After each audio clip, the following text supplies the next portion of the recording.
Hey guys, I've had some people ask like how to stick the butterflies and wafer paper to the cake or the cupcake. These actually stick pretty well to buttercream. This is just a cupcake that I bought at the store. And if you stick this to, you just stick it right on there, it's not going anywhere. Okay, so see, that's all you have to do. It's super easy. And you can also, if you have fondant, if you have something that's covered with fondant, you can attach it with corn syrup or piping gel. But for these, and let me grab another one. They're flat. Let me move this down here a little bit. They're flat, and they're not printed on both sides. Some of them are, some of them are not.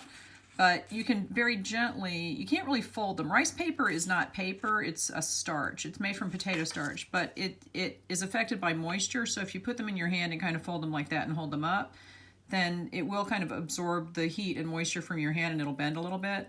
But what happens is that when you put them on the cupcakes or the cake, it'll start absorbing the moisture from the icing, and the wings will kind of start moving a little bit anyway. So you can see how I've cupped this one and now it's bent a little bit.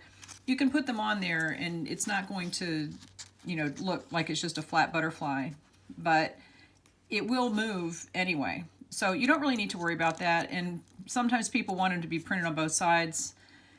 You don't have to have it, because if people are just looking at it like that, they don't really see the back.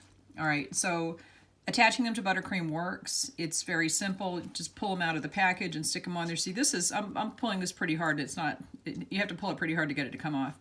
So it's very simple to attach wafer paper to buttercream. If you want to attach it so that it's completely flat, like if you have a picture that you want to attach, I would use corn syrup or piping gel for that, because that way you get the edges and you attach them to the edges. But for putting them on cupcakes, just press them right on.